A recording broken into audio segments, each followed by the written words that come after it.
स्वरूपिणे अवतार वरिष्ठाय रामकृष्णाय ते नमः। అందరికీ నమస్కారం। చెల్లూరు గ్రామం కదా, నేను రావడం మొదటిసారి। గతసారి వచ్చినప్పుడు పక్కనే మరో గ్రామం ఉంది, ఆ గ్రామం పేరు ఏంటి? మాచవరం। విన్నారా మీరు? విన్నారా? నేను వచ్చిన వెంటనే ఒక స్టూడెంట్ అడిగాడు, మిమ్మల్ని చూశానండి, రామచంద్రపురంలో చూసినట్టు గుర్తు అన్నాడు। ఉన్నాడు అబ్బాయి?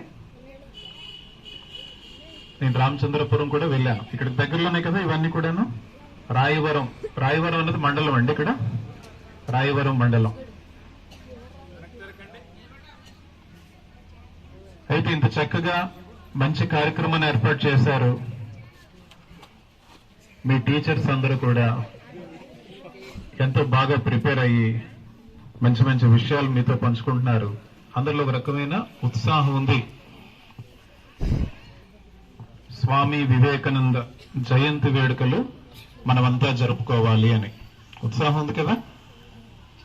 మీ టీచర్స్ లో, హెడ్ మాస్టర్ గారిలో, అదేవిధంగా గ్రామ పెద్దల్లో, కమిటీ మెంబర్స్ లో, అందరికంటే ఎక్కువగా విద్యార్థుల్లో ఆ ఉత్సాహం ఉంది। ఉందా లేదా?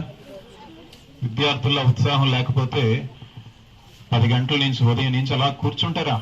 కూర్చోరు కదా। కాబట్టి అందరికంటే ఎక్కువ ఉత్సాహం ఎవరిలో ఉంది?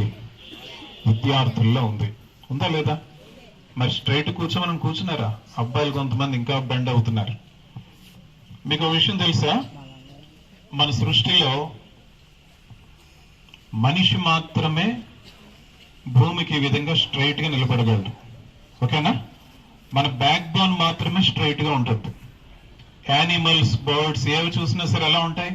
నడిచినప్పుడు అబ్జర్వ్ చేశారు కదా, యానిమల్స్ ఏవి నడుస్తున్న బ్యాక్ బోన్ భూమికి ప్యారలల్ గా ఉంటుంది। అర్థమైంది పాయింట్? భూమికి సమాంతరంగా ఉంటుంది కదా బ్యాక్ బోన్, అందుకే వాటిలో కాన్సన్ట్రేషన్ పవర్ తక్కువగా ఉంటుంది, మెమొరీ పవర్ తక్కువగా ఉంటుంది। మనిషిలో మాత్రమే బ్యాక్ బోన్ అనేది భూమికి ప్యారలల్ గా ఉండదు, స్ట్రైట్ గా ఉంటుంది కదా। మనం పడుకున్నప్పుడు అలా ఉంటుంది, అందుకే మనిషిలో కాన్సన్ట్రేషన్ పవర్, మెమొరీ పవర్ ఎక్కువగా ఉంటుంది। మీరు బెండ్ అయి కూర్చున్నారు అనుకోండి, ఎప్పుడు చూసినా బెండ్ అవుతూ కిందకు చూడడం, కొంతమందికి అలవాటు, స్ట్రైట్ కూర్చోరు, అలా బెండ్ అవుతూ ఉంటారు। వారికి తెలియకుండానే కాన్సన్ట్రేషన్ పవర్ తగ్గిపోతూ ఉంటుంది, ఉన్న కాన్సన్ట్రేషన్ పవర్ కూడా తగ్గిపోతుంది। మీ అందరి కాన్సన్ట్రేషన్ పవర్, మెమొరీ పవర్ ఎక్కువ కావాలా వద్దా? Yes or no? కాబట్టి ఫస్ట్ టెక్నిక్ మీరు అర్థం చేసుకోవాల్సింది, స్ట్రైట్ గా కూర్చోవాలి, నిలబడినప్పుడు స్ట్రైట్ గా నిలబడాలి। అందరికీ ఉపయోగపడేలాగా ఫస్ట్ పాయింట్ మనం కాన్సన్ట్రేషన్ గురించి చెప్పుకుందాం, ఓకేనా? ఏకాగ్రత, ఏకాగ్రత శక్తి మనందరికీ కూడా కావాలి కదా। కాన్సన్ట్రేషన్ పవర్, మెమొరీ పవర్ అందరికీ కావాలి కదా। బాయ్స్ అక్కడ వాళ్ళు కొంచెం శ్రద్ధగా వినట్లేదు, స్ట్రైట్ గా కూర్చోవాలి, నా వైపే చూడాలి, లేదంటే నేను ప్రసంగం ఆపేస్తాను, మీ వల్ల అందరూ నష్టపోతారు, మీ ఇష్టం। మరి కాన్సన్ట్రేషన్ పవర్, మెమొరీ పవర్ మనలో ఉందా లేదా? ఉన్నట్లయితే మనం ఎలా యూటిలైజ్ చేసుకోవాలి, ఎలా పెంచుకోవాలి, ఇవన్నీ కూడా మనం చెప్పుకుందాం, ఓకేనా? ఫస్ట్ పాయింట్, మనలో కాన్సన్ట్రేషన్ పవర్ ఉందా లేదా టెస్ట్ చేసుకోవాలి అంటే, సాధారణంగా ఏమవుతుంది విద్యార్థుల్లో, మీరు పుస్తకం తీసి చదవాలని ప్రయత్నించినప్పుడు ఏవేవో గుర్తొస్తూ ఉంటాయి। ఇక్కడ ఇటువంటి కార్యక్రమం పెట్టినప్పుడు మనసు ఎక్కడికో వెళ్ళిపోతూ ఉంటుంది।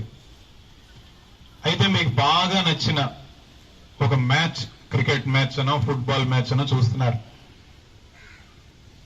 మీకు బాగా ఇష్టం, చూసినప్పుడు మనసు ఇంకెటువైపున వెళ్తుందా? పొరపాటును కూడా వెళ్తుంది।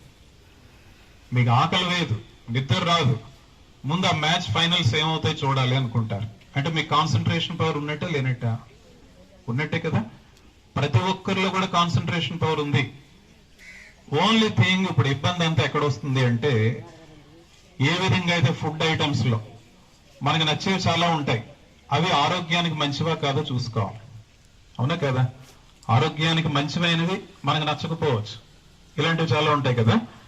అదే విధంగా మన జీవితంలో కూడా చదువు పైన ఎందుకు కాన్సన్ట్రేషన్ ఉండడం లేదు? చదువు అన్నది ఇష్టం లేక, మనకి ఇష్టమైన అయితే కాన్సన్ట్రేషన్ పవర్ ఉంటుంది। మీకు గేమ్స్ అని ఇస్తారు సాయంకాలం పూట, గేమ్స్ పీరియడ్ అంటే మీ అందరికి ఇష్టమేనా లేదా? ఆటలాడుకోవడం అంటే ఇష్టమేనా? ఆటలు ఎంత శ్రద్ధతో ఆడతారు, ఎలాగైనా గెలవాలి గెలవాలి అని పట్టుదలతో ఆడతారా లేదా? అంటే మీలో కాన్సన్ట్రేషన్ పవర్ ఉన్నట్టే లేదా? కాన్సన్ట్రేషన్ పవర్ ఉంది కదా. మనలో ప్రతి ఒక్కరిలో కూడా కాన్సన్ట్రేషన్ పవర్ ఉంది. అందరూ యాక్సెప్ట్ చేస్తారు కదా. ఓన్లీ థింగ్ చదువులో కూడా కాన్సన్ట్రేషన్ పవర్ పెరగాలి, మంచి మార్క్స్ రావాలి, నేను కలెక్టర్ అవ్వాలి, ఐఏఎస్ ఆఫీసర్ అవ్వాలి, chief minister, prime minister, president of India, అవునా కదా? వాళ్ళందరూ ఎక్కడి నుంచి వస్తారు? ఎక్కడో ఆకాశంపై నుంచి రారు కదా. పెద్ద పెద్ద ఐఏఎస్ ఆఫీసర్స్ అయినా ఎక్కడి నుంచి వస్తారు? ఇలాంటి స్కూల్స్ నుంచి వస్తారు, మీ నుండి వస్తారు. నిజంగా పట్టుదలతో, ఆత్మవిశ్వాసంతో, ఏకాగ్రతతో మీరు చదివినట్లయితే మీ నుండే పెద్ద పెద్ద ఆఫీసర్స్ వస్తారు, అవునా కదా? మీ నుండే పెద్ద పెద్ద నాయకత్వం వహించే పౌరులు వస్తారు. అందుకే ముందుగా మనం కాన్సన్ట్రేషన్ గురించి తెలుసుకోవాలి. అందుకే స్వామి వివేకానంద ఏమంటారు, నిజమైన విద్య అంతా కూడా, నేను ఇన్ని చదువులు చదివిన తర్వాత నాకు అర్థమైంది ఏంటంటే, విద్య సారాంశం ఏంటంటే ఏకాగ్రత. మనలో ఏకాగ్రత ఉంది అంటే మంచి విద్యావంతులం అవుతాం. ఏకాగ్రత లేదు అంటే మనకు ఆ విద్య అన్నది రాదు. ఇప్పుడు ఏకాగ్రత గురించి తెలుసుకోవడానికి స్వామి వివేకానంద జీవితంలో జరిగిన ఒక సంఘటన చూద్దాం. జాగ్రత్తగా ఆలోచిస్తారు కదా, మళ్ళీ ప్రశ్నలు అడుగుతా, బి అలర్ట్. స్వామి వివేకానంద మరొక సోదర సన్యాసితో కలిసి మీరట్ అనే పట్టణానికి వెళ్లారు. ఇప్పుడు ఆ మీరట్ పట్టణంలో పెద్ద గ్రంథాలయం ఉంది అన్న విషయం వారికి తెలిసింది. స్వామి వివేకానందకు చిన్నప్పటి నుంచి కూడా పుస్తకాలు చదవడం అంటే చాలా ఇష్టం. మరొకసారి చెప్తున్నాను, ఆ లాస్ట్ లో ఉన్న స్టూడెంట్స్ ఇటువైపు తిరగాలి, అటెంటివ్గా ఆలకించాలి, మీ ఫేస్ నాకు కనిపించాలి, ఇలా స్ట్రైట్ కూర్చోండి. పెద్ద గ్రంథాలయం ఉందని తెలిసింది. స్వామి వివేకానంద సోదర సన్యాసి చెప్పారు, గ్రంథాలయానికి వెళ్లి ఆ పుస్తకం తీసుకురాని ఒక పుస్తకం పేరు చెప్పారు. పుస్తకం తీసుకొస్తారు, చాలా పెద్ద పుస్తకం. ఆ పెద్ద పుస్తకాన్ని స్వామి వివేకానంద చదవడానికి ఒక్కరోజు సమయం సరిపోయింది. తర్వాత రోజు స్వామి వివేకానంద అంటారు, ఈ పుస్తకం చదివేశాను, తీసుకువెళ్ళి దీంట్లోనే రెండో భాగం ఉంటుంది, ఇదే పుస్తకంలో రెండవ భాగం, ఆ రెండవ భాగం తీసుకురా అంటారు. వెళ్తారు. లైబ్రరీన్ గారు తెలుసు కదా, లైబ్రరీన్ అంటారు, అంటే గ్రంథాలయకర్త. వెళ్తారు, మళ్ళా రెండవ భాగం తీసుకొస్తారు. అదంతా చదవడానికి ఒక్క రోజులో చదివేశారు. మళ్ళా మూడవ భాగం అడిగారు. అప్పుడు లైబ్రరీన్ గారు అంటారు, ఒక పుస్తకం పూర్తి చదివిన తర్వాత మరొకటి తీసుకువెళ్ళండి, ఇలా ఎందుకు రోజుకు ఒక పుస్తకం మారుస్తున్నారు అనేసరికి అప్పుడు ఆ సన్యాసి అంటారు, ఆ స్వామీజీ అంటారు, స్వామి వివేకానందని ఉన్నారండి, వారు పుస్తకాలు చాలా ఫాస్ట్ గా చదవగలరు, వారు బాగా అర్థం చేసుకోగలరు. అప్పుడు ఆయన అంటారు, లేదు నేను నమ్మను, ఏ విధంగా చదవగలరు అంటారు. ఈ విషయం స్వామి వివేకానంద తెలుసుకొని స్వామి వివేకానంద స్వయంగా గ్రంథాలయానికి వెళ్తారు. గ్రంథాలయానికి వెళ్లేసరికి లైబ్రరీన్ గారు మిమ్మల్ని పరీక్షించాలనుకుంటున్నానని ప్రశ్నలు అడుగుతారు. అప్పటి వరకు ఏంటంటే పుస్తకాలు తీసుకువెళ్లారో వాటి నుండి ప్రశ్నలు అడుగుతారు. ఏ ప్రశ్న అడిగినా సరే స్వామి వివేకానంద దానికి సమాధానం చెప్పడమే కాదు, దాన్ని వివరించి చెప్పారు. కొంత వివరణ ఆ పుస్తకంలో కూడా లేదు. అప్పుడు ఆ లైబ్రరీన్ గారు ఆశ్చర్యపోయి ఎన్నో ప్రశ్నలు అడిగారు, ఎన్ని అడిగినా చెప్పేశారు. లైబ్రరీన్ గారు ఆశ్చర్యపోయి వారికి ప్రణామం చేసి నమస్కారం చేసి, మీరు చాలా మహాపురుషులండి, ఒక సాధారణమైన మానవునికి ఇది సంభవం కాదు అంటారు. ఇటువంటి సంఘటనలు స్వామి వివేకానంద జీవితంలో ఎన్నో జరిగాయి. భవిష్యత్తులో ఏమైందంటే కొంతమంది మీలాంటి విద్యార్థులు, స్వామి వివేకానంద శిష్యులు స్వామి వివేకానందను ఒక ప్రశ్న అడుగుతారు. ఏంటి అడుగుతారంటే, స్వామీజీ మీలో ఇటువంటి మెమరీ పవర్ ఏ విధంగా ఏదైనా సాధించగలను, ఇతరుల కోసం ఎవరైతే జీవిస్తున్నారో వారే నిజానికి జీవిస్తున్నారు, మిగిలిన వారంతా మరణించిన వారితో సమానం, ఇతరుల కోసం అర్థం చేసుకుంటూ గట్టిగా చెప్పండి.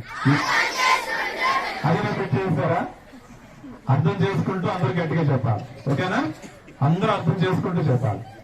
ఇతరుల కోసం ఎవరైతే జీవిస్తున్నారో వారే నిజానికి జీవిస్తున్నారు, మిగిలిన వారంతా మరణించిన వారితో సమానం. అర్థమైంది ఈ మాట అందరికేనా? అర్థమైందా? ఇప్పుడు ఆ ప్రతిజ్ఞలాగే ఉంటుంది, ఇంకా బాగుంటుంది. దేశభక్తి అంటే ఏంటో తెలుస్తుంది. ఇప్పుడు ఈ మంత్రాన్ని నేను చదువుతూ ఉంటాను, నేను చదువుతూ ఉంటే మీరు అందరూ గట్టిగా చెప్పాలి. ఓకేనా? మరి భారతదేశం పైన భక్తితో ప్రేమతో చెప్పాలి. ఓకేనా? మీరు చెప్తున్నప్పుడు భారత మాతను భావించుకోవాలి. భారత మాతపై మీలో ఉన్న ప్రేమ భక్తి ఎలా తెలుస్తుంది అంటే ఇది ఎంత బాగా చెప్తే అంత బాగా తెలుస్తుంది. ఓకే, స్ట్రైట్ కూర్చోండి. ఒకసారి అందరూ స్ట్రైట్ కూర్చోవాలి. ఎవరు గట్టిగా చెప్తారో చూస్తాం. సిద్ధంగా ఉన్నారు అందరూ? రైట్. ఓ భారతదేశమా, ఓ భారతదేశమా, నీవు మరువవద్దు. నీ మహిళలకు ఆదర్శం, నీ మహిళలకు ఆదర్శం సీత, సావిత్రి, దమయంతి. ఓ ధీరులారా, ధైర్యాన్ని వహించండి,